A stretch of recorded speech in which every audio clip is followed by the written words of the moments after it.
Hi friends, ಇಂದಿನ ಪ್ರಸ್ತುತಿ ನನ್ನ ಫ್ರೆಂಡ್ ಜ್ಯೋತಿ ಸಿದ್ದೇಶ್ ಅವರದ್ದು. ಹಾಯ್ ಫ್ರೆಂಡ್ಸ್, ಇಂದಿನ ಪ್ರಸ್ತುತಿ ಕವನ ಕಿರುಪರಿಚಯ. ಶ್ವೇತಕಾದಿಯ ಅಂಗಿಯ ಧರಿಸಿ ತನುಮನದ ತುಂಬ ಸ್ವಾರ್ಥವ ಬೆಳೆಸಿ. ಶ್ವೇತಕಾದಿಯ ಅಂಗಿಯ ಧರಿಸಿ ತನುಮನದ ತುಂಬ ಸ್ವಾರ್ಥವ ಬೆಳೆಸಿ.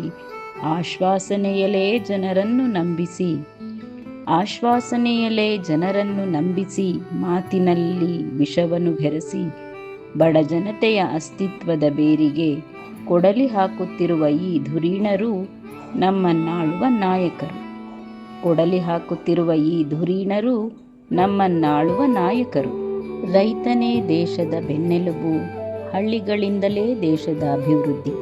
ರೈತನೇ ದೇಶದ ಬೆನ್ನೆಲುಬು, ಹಳ್ಳಿಗಳಿಂದಲೇ ದೇಶದ ಅಭಿವೃದ್ಧಿ ಎಂದೆಲ್ಲ ಭಾಷಣದಲ್ಲಿ ಹೊಗಳಿ ರೈತನನ್ನು ಬರೀ ಎಲುಬನ್ನಾಗಿಯೇ ಮಾಡಿ, ಹಳ್ಳಿ ಹೊತ್ತ ಸಂಪತ್ತನ್ನೆಲ್ಲ ಮಳ್ಳಿಯಂತೆ ದೋಚಿ ನುಂಗಿ ನೀರು ಕುಡಿಯುವ ಗುಳ್ಳೆ ನರಿಗಳು ಇವರೇ ನಮ್ಮ ರಾಜಕಾರಣಿಗಳು. ನುಂಗಿ ನೀರು ಕುಡಿಯುವ ಗುಳ್ಳೆ ನರಿಗಳು ಇವರೇ ನಮ್ಮ ರಾಜಕಾರಣಿಗಳು. ಧನ್ಯವಾದಗಳು. ಜ್ಯೋತಿ ಸಿದ್ದೇಶ್.